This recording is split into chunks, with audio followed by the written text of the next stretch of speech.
You're listening to the Joyful Practice for Women Lawyers podcast, episode 217. Welcome to the Joyful Practice for Women Lawyers podcast. I'm your host, Paula Price, lawyer turned certified executive coach. This podcast was created to empower women lawyers just like you to create a life and practice you love. Join me every week for a break from the hustle so we can focus on you, what you truly want, and how you can create it. If you're over the overwhelm, done with putting out fires, and ready to redefine success on your own terms, you're in the right place. Ready for today's episode? Let's dive in. Hello, and welcome back to the podcast. I am so thrilled to have you here today to hear the interview that I conducted with Erin Cowling. Now, if Erin is new to you, she is a total superstar. Not only is she the mother of 3 wonderful children, she is a lawyer turned entrepreneur who is the founder of Flex Legal, which is an organization that oversees the placement of freelance lawyers with the organizations and lawyers who use them across Canada. Erin is one of those people who is just so incredible to speak with, where you feel like you are learning so much just by being in her presence. And today, what you're going to learn about is how to know if being a freelance lawyer is something that would be for you. So I know a lot of lawyers have questions about the path they're on. If it's a very traditional path, they might be wondering what other paths are available to them. So you'll learn about what freelance lawyering looks like, the kind of work that you can do, the types of clients you would be working with. You can also learn about the nitty-gritty, the logistics. What does it actually look like to strike out on your own? What are the factors that you need to consider? And Erin also shares some of the personal experiences that she had as she went through that transition. So if you're thinking about making a move to freelance lawyering, this podcast episode will give you some really valuable insights. Now, if you're perfectly happy where you are, and maybe you've already transitioned to a role where you're in a position where you could use some support from another lawyer, this will be a really interesting episode because it'll give you a window into the type of work that freelance lawyers can do. And if you're in a position where you're thinking about hiring a lawyer to help you, to add to your team, or you're thinking about hiring a freelance lawyer to support you, this episode might give you some insight into how you can supplement your practice by engaging the assistance of a freelance lawyer. So this is a great episode from many different perspectives. Without further ado, I am going to share with you my interview with Erin Cowling. A big thank you to Erin for joining me on the podcast, and a big thank you to all of you for joining us here this week. Enjoy the episode. Hello, Erin. Welcome back to the podcast. How are you? I'm well, thank you. How are you? It's been a while. It's been a while. It's been 3 years since you were first on the podcast, which seems hard to believe. You look as amazing as ever. I have the benefit of seeing you on Zoom. I'm sorry, listeners. You may not have that benefit right now, you won't have that benefit right now. But how are you doing, Erin? I'm well. It's been busy. It's that time of year. We're recording this in July, so it's the summer rush of family and work and everything, but everything's great. 100%. Kids finishing up school, writing a book, the huge. And I'm so happy to have you here today to talk about your book, which is The Modern Freelance Lawyer, a guide to the business ethics and evolution of freelance legal work. And super excited to have you here to talk about it today. And would love to know, what is the book about? Yeah. So for anyone who doesn't know what a freelance lawyer is, we're a non-traditional way to practice law. So freelance lawyers are lawyers who, instead of taking on clients of their own, work for other law firms on a freelance basis. So they help other lawyers with their overflow legal work.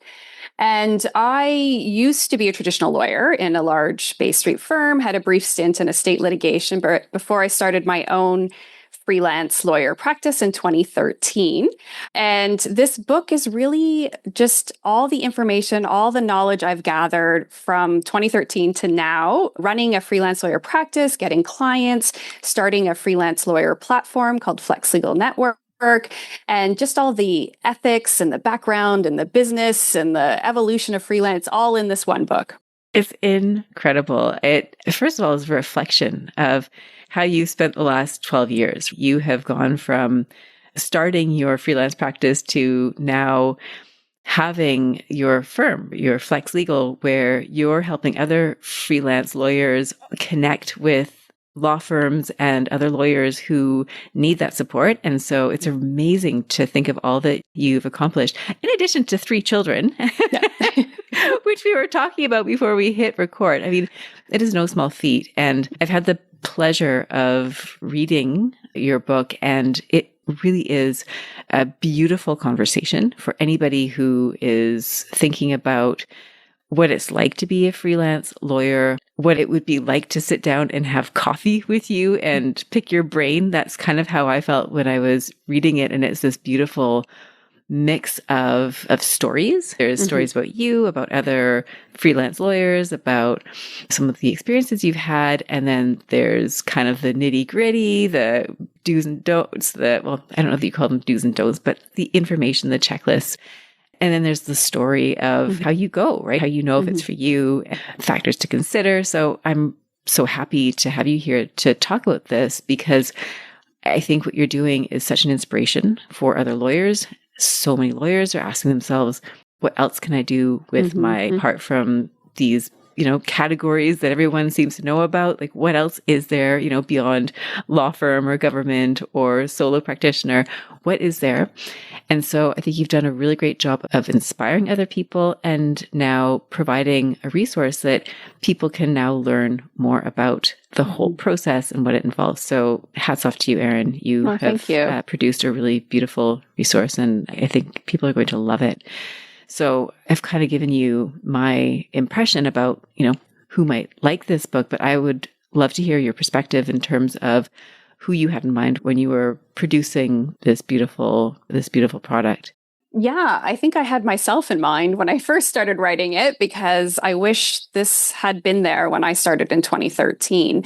Also, I felt like over the years, people reached out to me to learn more about freelance lawyering. How do I set up a practice? How do I do this? And how do I find clients? And what are the ethics behind it? And so I felt like I was kind of answering the same questions over and over again. And I thought, I wish there's a way I could get this information out to more people, to help more people than instead of just one-on-ones with me. So that's kind of the impetus behind writing it. There are other books on freelance lawyering, but the latest one was like 2011. And some of them covered certain topics like the practicalities of setting up a freelance practice, but didn't cover like the history or didn't cover all the laws and the ethics behind it. So I kind of wanted it all in one place, which is what this book hopefully covers. But for people, it's funny. So I started out with thinking it was just going to be for people like me who wanted to start a freelance lawyer practice. But now that it's out there, and also for hiring lawyers, considering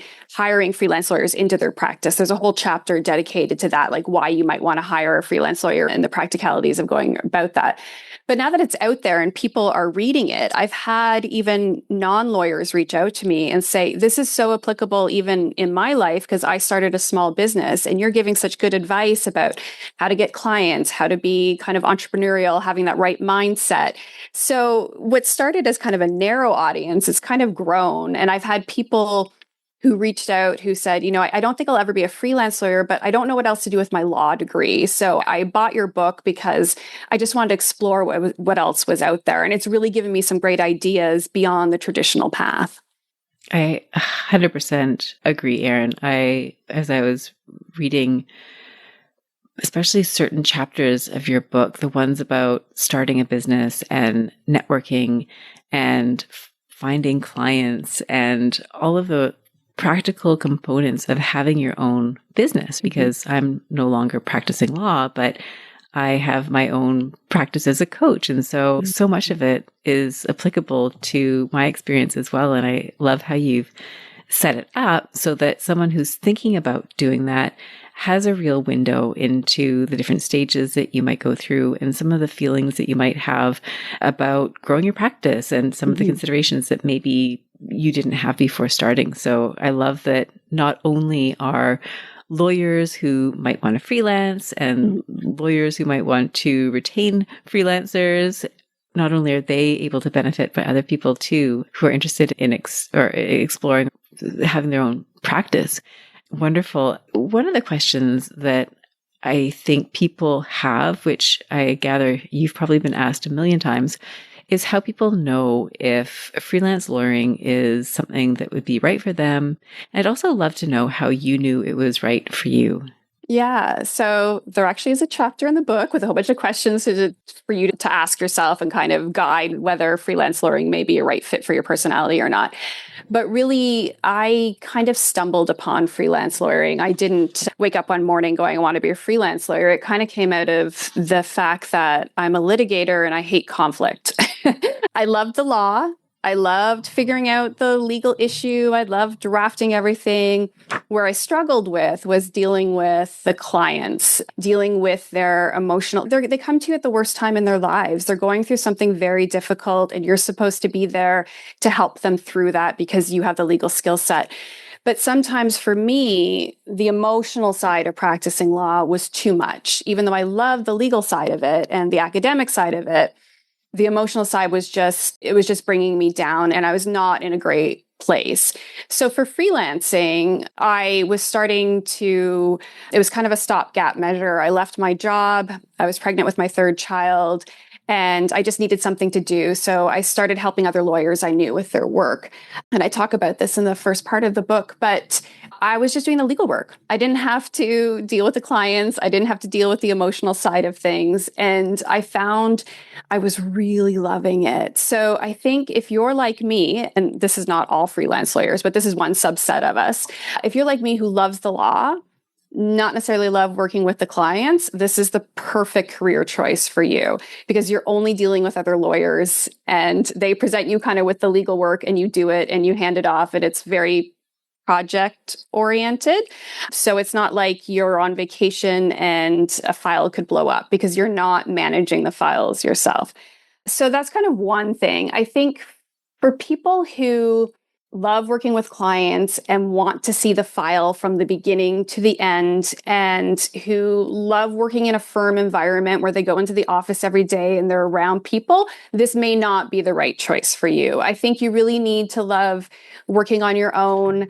You have great time management skills. You're good at I don't want to say networking, but good at getting clients. And I think you're going to have one question about the networking side of thing. And I'm very much an introvert. And I also had a very negative idea of networking before I started freelancing, but you still have to be able to find the way that works for you in getting clients. So if you're not willing to put the effort in, freelancing may not be right for you because it is your own business. You have to have a very kind of entrepreneurial mindset, or just going from the employee mindset where work is kind of fed to you and you have a paycheck every 2 weeks. You have to be okay with the ups and downs of freelancing and sole entrepreneurship. I think if you're okay with all of this, then I think it's the kind of a great way to practice law. Yeah, no, I love that, Erin. So many things of what you have just mentioned. First, I just wanted to circle back to this idea of questions. In the book, you pepper it with these amazing questions, which I love as a coach to see the questions because that really gets the reader thinking about how they can apply what you're teaching to them. So just wanted to highlight that. And in the response that you gave to this question about, is this right for you? I think you've hit on some of the really key considerations that lawyers have, right? That first point that you made about how you are a litigator who doesn't like conflict. I can totally relate to that. And I talked to many litigators who are on the fence about whether to continue on in litigation because of that. And for some people, they find ways to make it work. And for others, they just decide, this isn't something that I want in my professional life long term. And so the fact that you've presented this viable option is a lifesaver for some people who really love aspects of that type of work, but not that conflict side of it. So I think that's really, I think that will resonate with a lot of people. I also love how you've started to describe almost those personality characteristics that one might need to consider when stepping into fairly independent and autonomous practice. And you talk about it more in your book. And these are points that really resonated with me. The idea that you're doing a lot of your work solo. For some people, that's a wonderful thing. For others, especially extroverts who really want to be around people all of the time. I think of my husband often when I think of extroverts because he's probably the most extroverted person I know.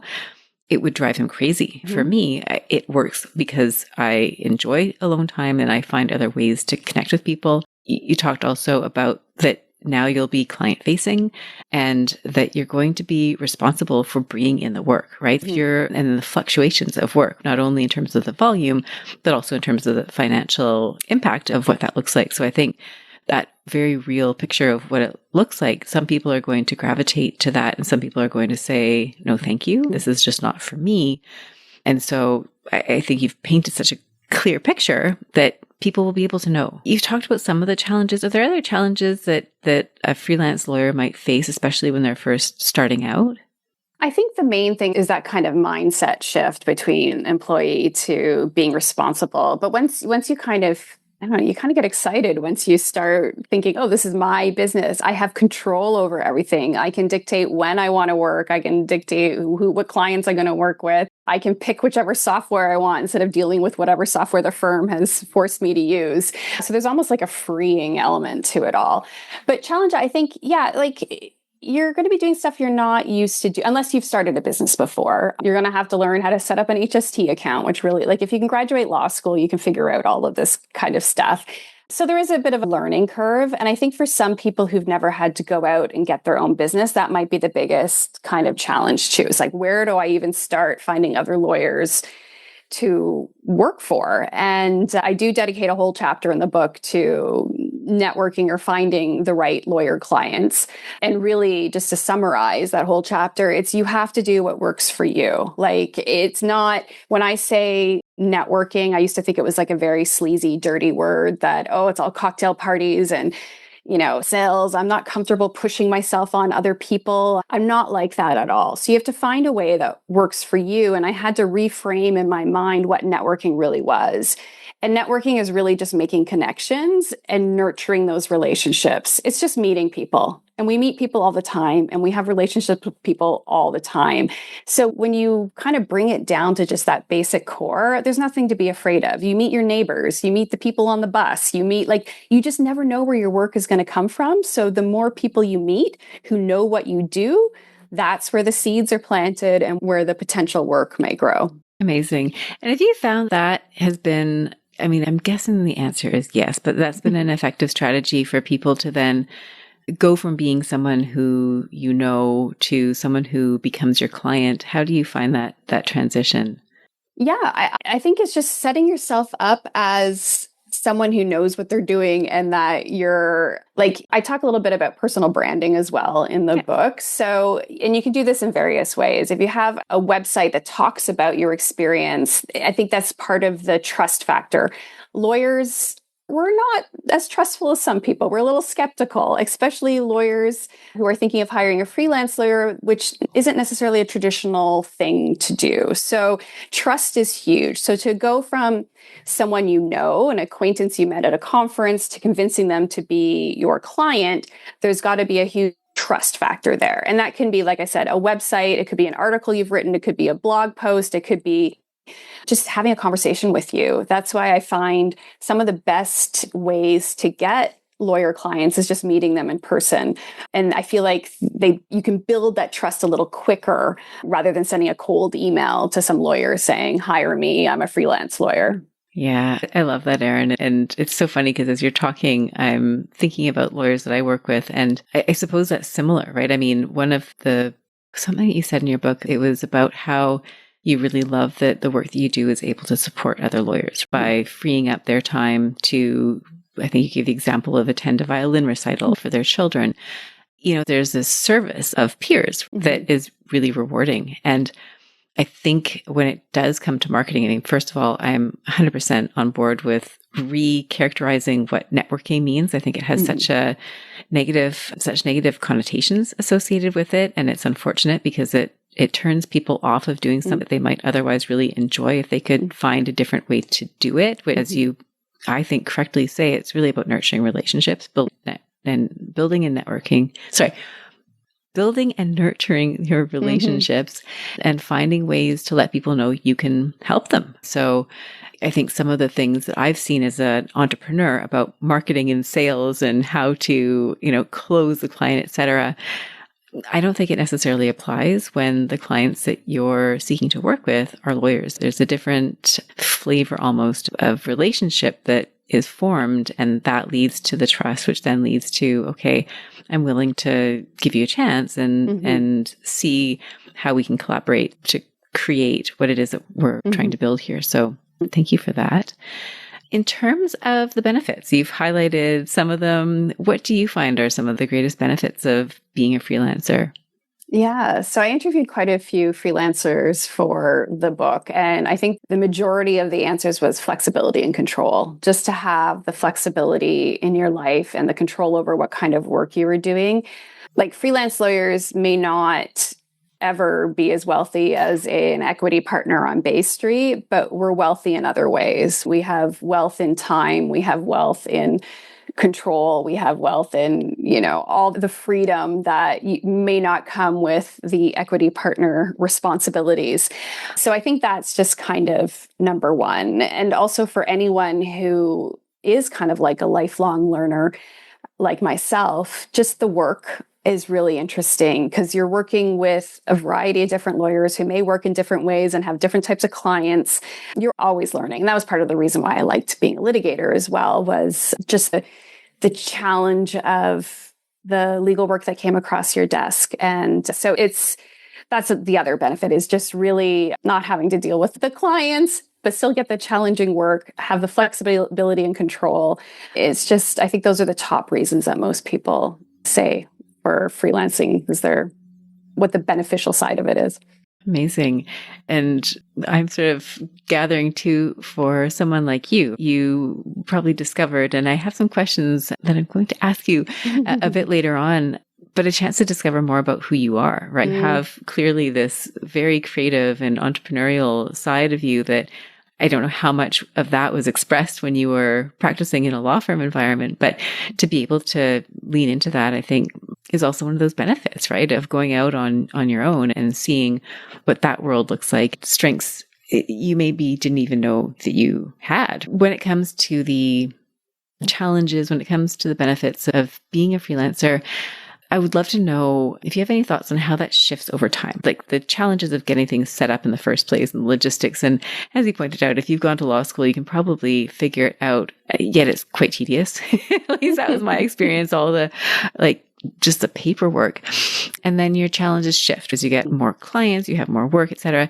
What are some of the shifts that you noticed over the years? I mean, it's been, I think you mentioned it was about 12 years. So what's shifted for you over time? I think in the beginning, you're kind of, I don't want to say desperate for work, but you'll take what work comes your way. So I think some of the challenges was at the beginning was just trying to get the work in, make it a viable business. But as you move on and you have a secure business and you know the work is going to be coming, I think it's just trying to decide who are the best clients for you and being a little more picky about the work that comes in.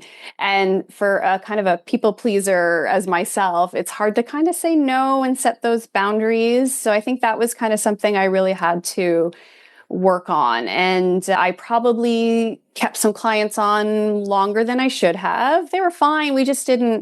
They were not the most ideal clients for my personality.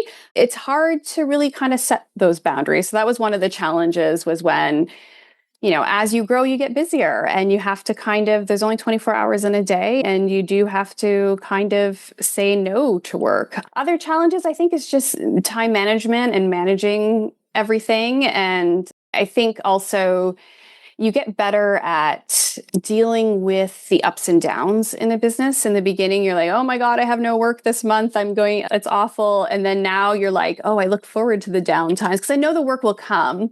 And so I learn to relax in the downtime instead of freak out. And I think everything just comes with, when a business matures, you mature. There's I think the challenges, some of them are the same, dealing with the inconsistency in income, but you just come at it with a more mature lens, I think. 100%. Erin, I'd love to ask you, because this is something that I struggle with myself, is I find, you talk about working in your practice and on your practice. And even though I'm a coach and I'm always journaling and asking myself these big questions, I find it can be really hard to take a step back and reevaluate the direction of your practice. And so I'd love to know if you have any strategies or suggestions or what you do, right? When you're starting to notice, okay, this is starting to feel like I need a realignment. How do you approach that?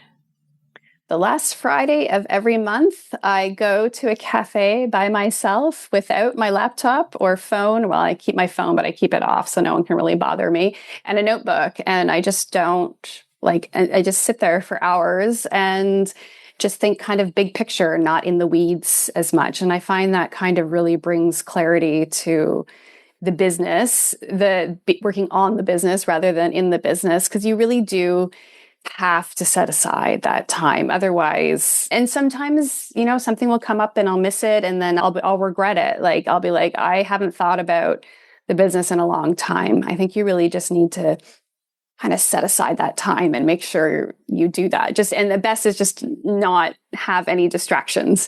Don't kind of sneak in a work email and whatever. You really just kind of, until your brain is completely shut off from work. And of course, vacations, like you need a complete break from work as well. And that's where I think a lot of the ideas kind of break through.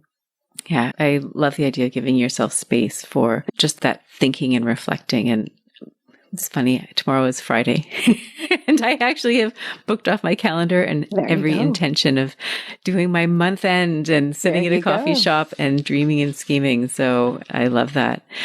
Getting into the nitty gritty, right? For people who are serious about this and they're thinking, okay, what would this even look like? What are some of the key considerations at the beginning for someone who is thinking about going from being, let's say, a lawyer who works at a law firm to their own freelance practice?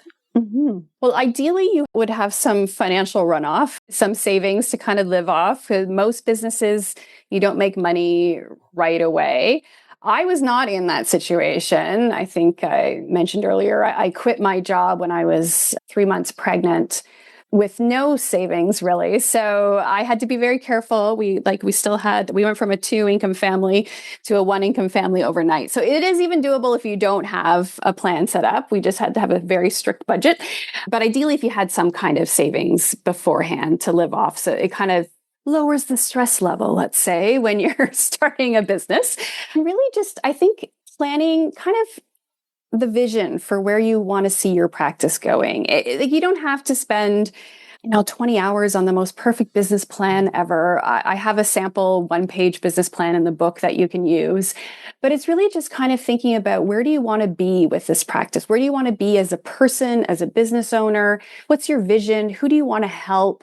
Like, speaking from like a freelance lawyer viewpoint, for example, if you're a family law lawyer, your vision could be, I want to help other family law lawyers and support them so that they can have a life outside of the office, or they can go to their kids' violin recital, so that we can all be happier and healthier lawyers. Just something like that, just to kind of ground yourself in the why behind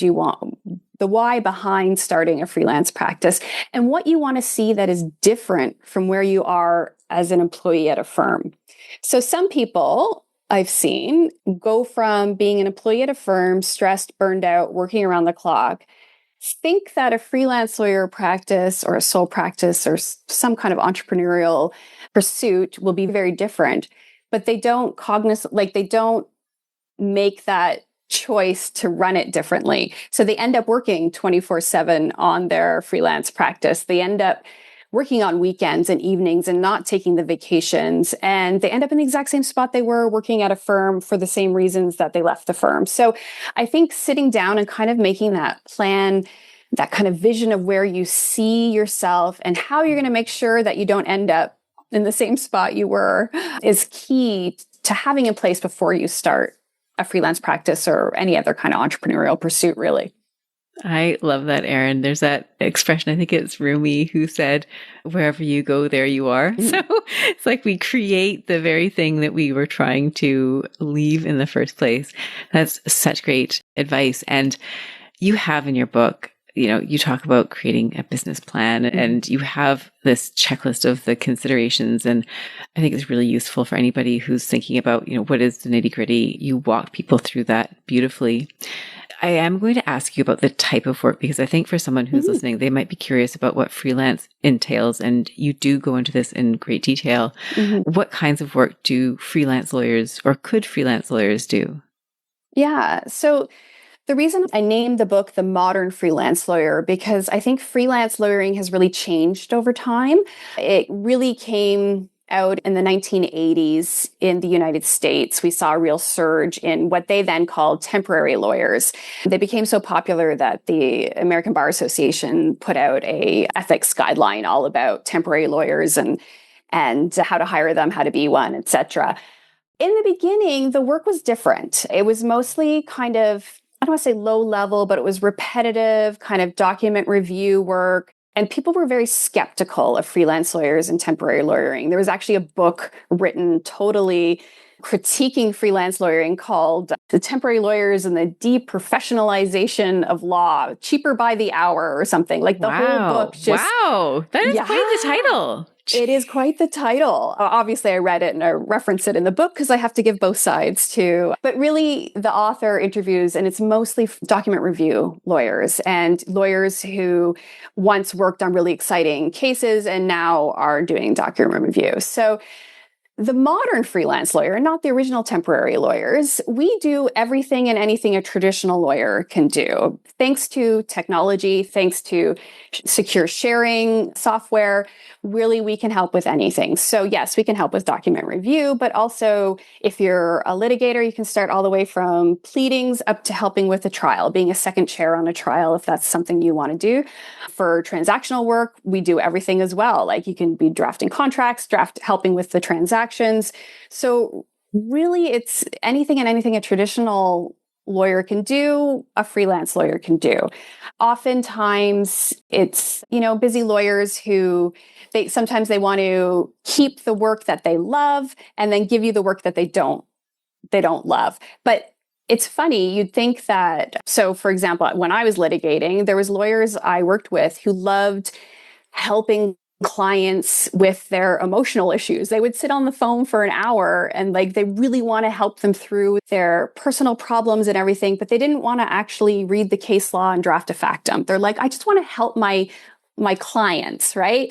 And so I would do all the factum drafting and the legal research, which is what I loved. And I thought, well, what lawyer doesn't love this? But it's really, you kind of make those partnerships where you help them with the stuff that they're not so keen on and which is really your strength.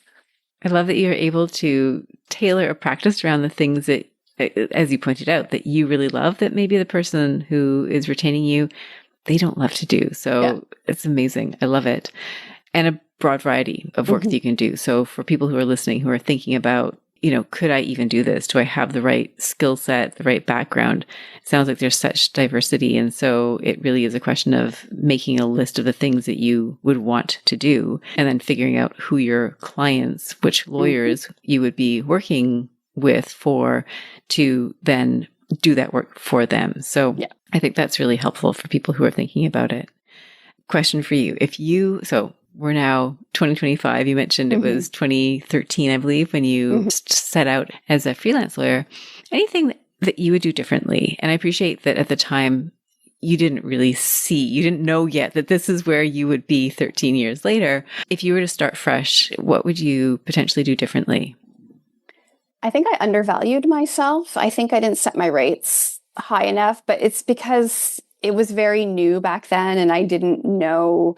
Not many people were freelancing. No one really knew what a freelance lawyer was. Like I said, it was bigger in the United States and the UK. And so Canada was kind of just this no person land. And I had to explain to everyone what I was doing and it was okay.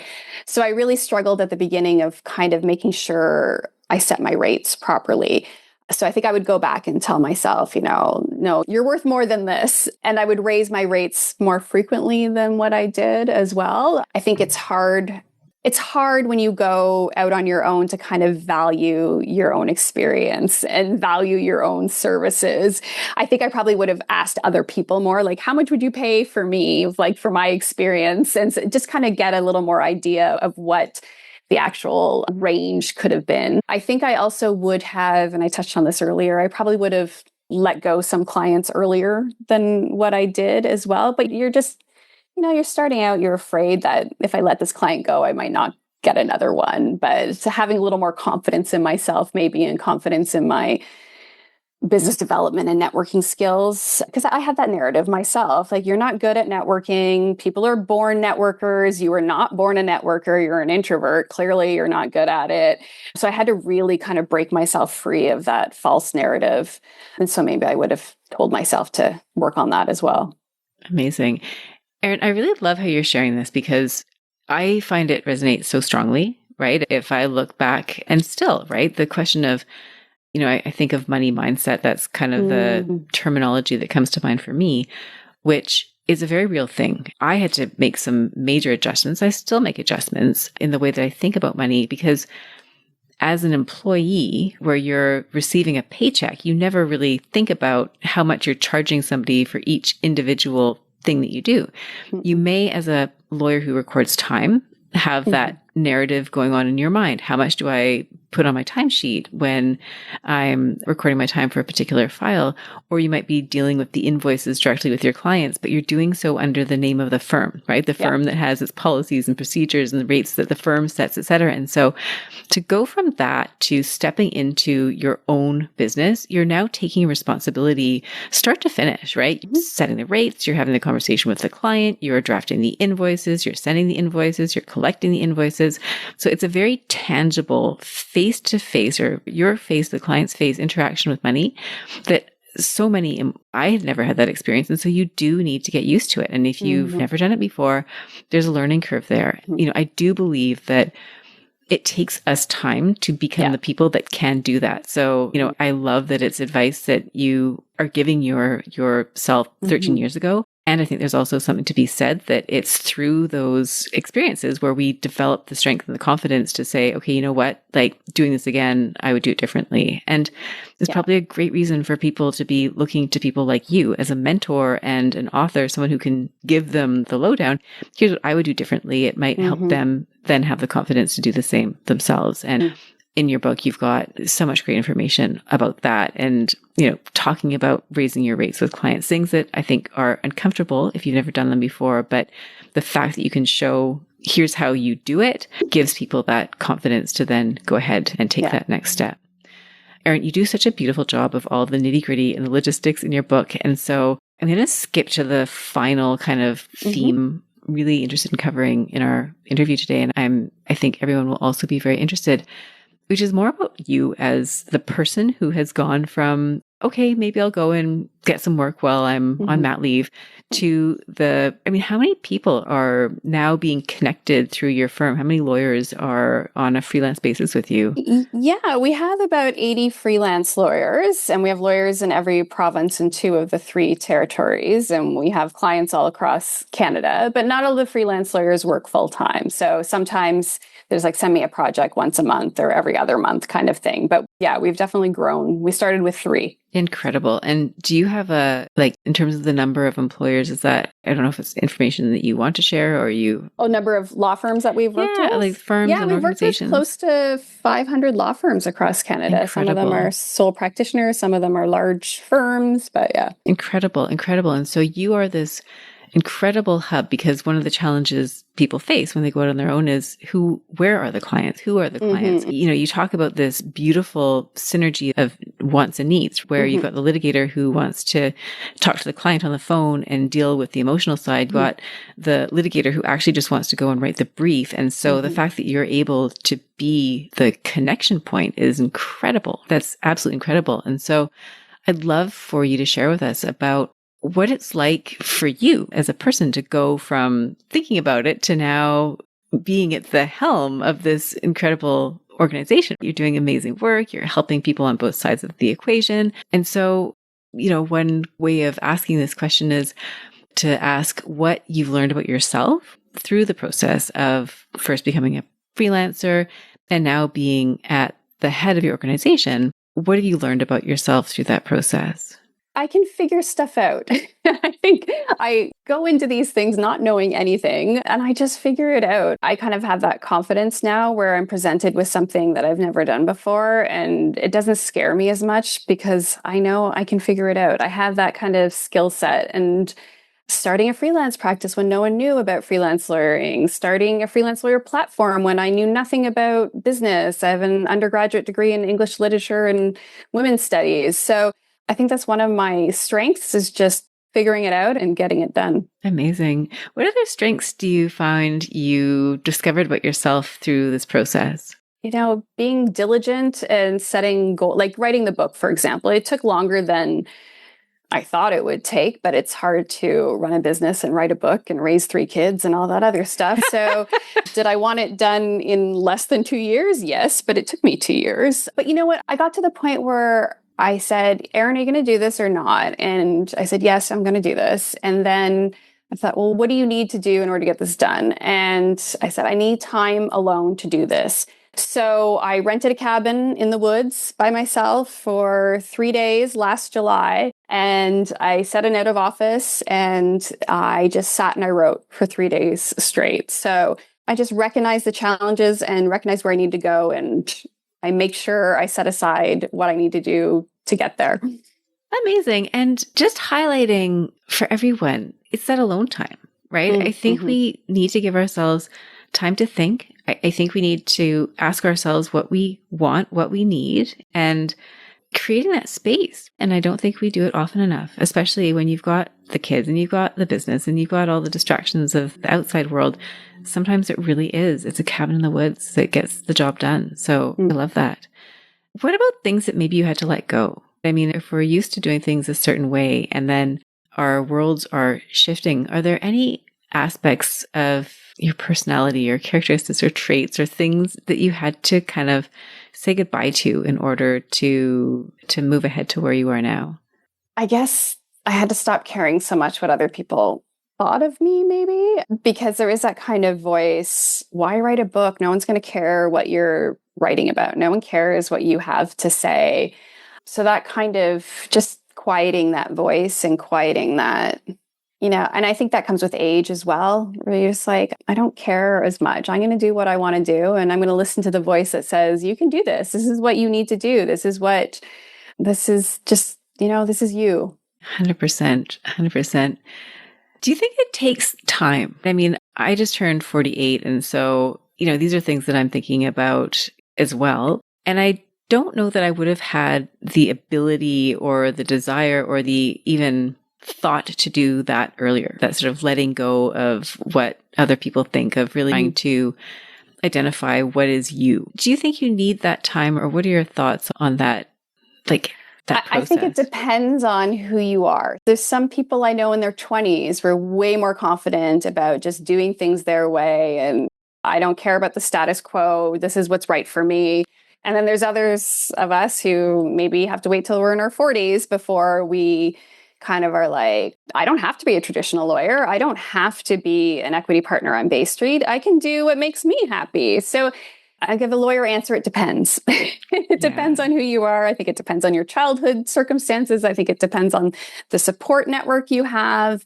I think it depends on work you do on yourself and learning about yourself and learning about what works for you as compared to your neighbor. I think all of it does take time for some of us, but others, I don't know. There's some people that I just feel like are born not caring what other people think.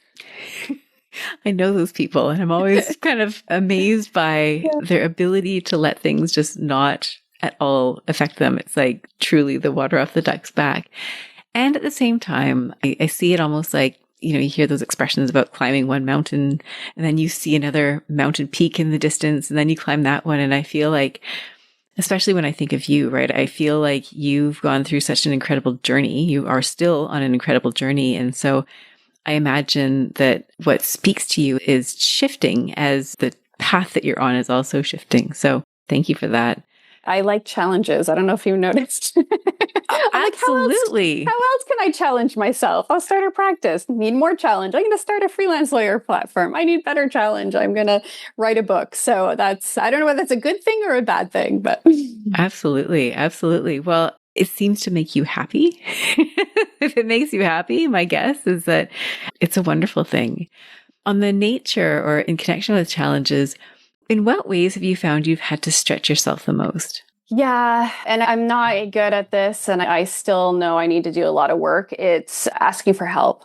It's so hard for me. And, people look at me like, Erin, you did this all on your own and you whatever. And I'm like, that's not a good thing. Don't praise me for that. It's not like, it's okay to ask for help. It's okay and I do get help, but I don't think I ask for it as much as I should. And I have to remember that there's amazing people out there. The legal community is amazing, and it's not a weakness to ask for help. So I can say all this, but do I practice what I preach? Not necessarily, because I hate being a burden to people. And I think that's what's getting in the way. So stretching, like for this book, as an example, I asked people to review it ahead of time. I asked for help in like advanced reading copies. I asked for help for, can you promote this book? And it was very uncomfortable for me. Like I really had to stretch.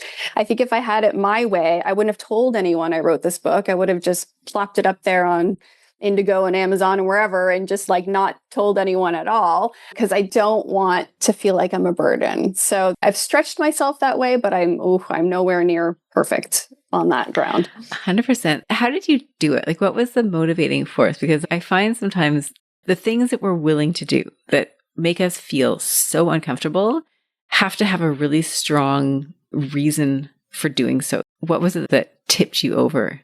I think it just brought back to the purpose of the book was to really help people and help other lawyers have a happy, successful practice. And I was like, if no one knows about the book, then what's the point? You're not helping anyone, Erin. So I think it really kind of came down to that.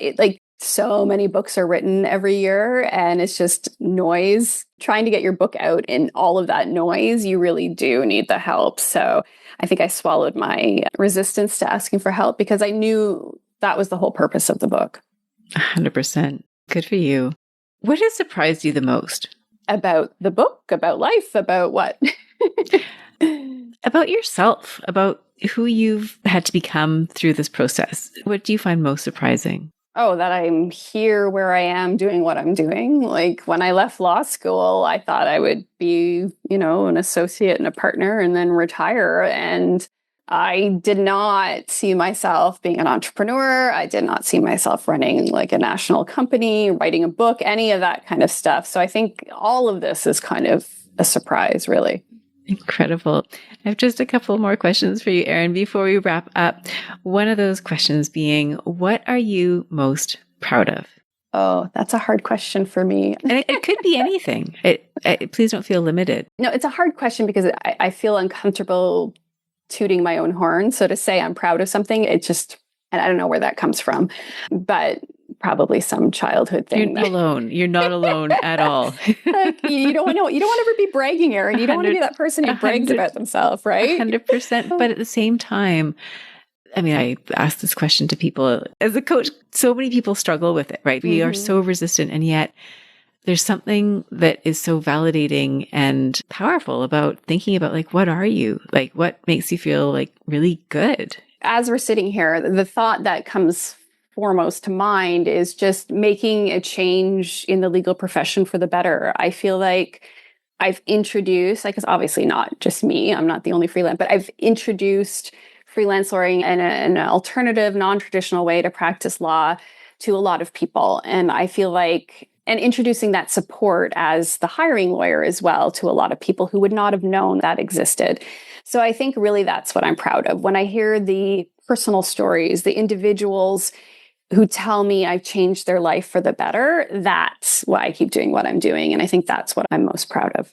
100%, Erin. And I've seen you on LinkedIn, on social, with blogs, and continuing to send the message. Here is a way of doing it. And I can tell you, as someone who has followed you, it's hugely inspiring. And I think one of the things that we can do that is really helpful is to be that person, to model for other people that when you are willing, when you feel compelled to move forward with your dream, with something that feels really important to you, that you're helping other people directly. You're giving them the information. You're letting them know this exists. You're making it known how you could do this if you wanted to do it yourself. I mean, there's all these things that you're sharing that are, in a sense, the direct message. And there's also that more indirect message where we see Erin and she's doing this thing.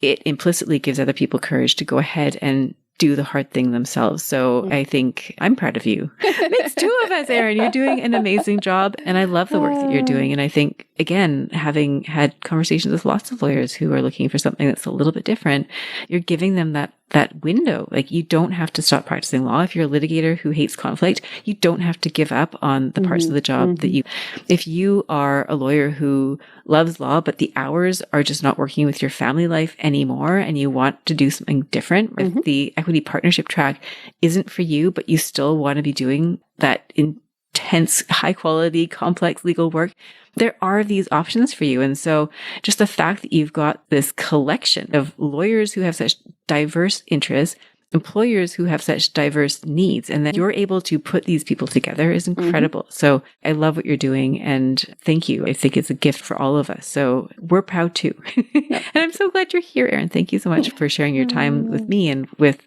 our listeners, because I know how busy you are. So this is really, it's a gift. It's a gift for everyone. Where can everybody find you? Like, if they wanted to know more about Flex Legal, if they wanted to learn more about your book, how would they find that information? Yeah. So Flex Legal is flexlegalnetwork.com. You can, or just Google us. We're on Instagram and where else? I think just Instagram, and our website, obviously. I have my own website as well, erincowling.com or cowlinglegal.com. They both go there, and there's a book or a page all about the Modern Freelance Lawyer, or just Google the Modern Freelance Lawyer. You should be able to find me that way. I'm also on LinkedIn quite a bit if you want to connect with me. Yeah, that's where you can find me. Incredible. And I will put links to these resources on the page that hosts this podcast episode. So that's another way to find you. And that brings us to our last question, Erin, which is this. If you were to go back, you mentioned you would not have guessed where you ended up if you were to think about yourself graduating from law school. But if you were to go back and have a quick chat with her, what advice would you share with her? Buckle up. It's going to be a ride. I would just say, I wouldn't want to give away too much to her, but I would say you're going to go through some tough times. But when you're in those tough times, like when I quit my job without another job lined up, and I was at the lowest of the lows going, what am I going to do? I don't have a job. I don't like being a lawyer anymore. Like, it was not a good place to be. I would want to say, it's going to get so much better. You're going to find your place in the legal profession, and you're going to be helping others. And so just ride out that difficult time. And there'll be other difficult times too, but hold on. You've got the skills, you've got the commitment, you've got the brains. You'll make it through. Incredible. Erin, that is such wonderful advice. And I thank you so much for sharing it with us, for sharing this conversation with us. I thank all of our listeners who have, I'm sure, just learned so much from you. So a thank you. And I cannot wait to see what comes next in the story of Erin Cowling. I think more exciting and wonderful things are on the horizon. So thank you again. And thanks everyone for joining. Thank you. If you enjoyed today's show and don't want to miss an episode, subscribe and follow the show wherever you listen to your podcasts. If you haven't already, please leave a rating and review. Your feedback will help me create a podcast that's tailored to your needs and goes straight to the heart of what matters to you. Thank you for listening to this episode of the Joyful Practice for Women Lawyers podcast. If you want more information, visit www.thejoyfulpractice.com. See you next week.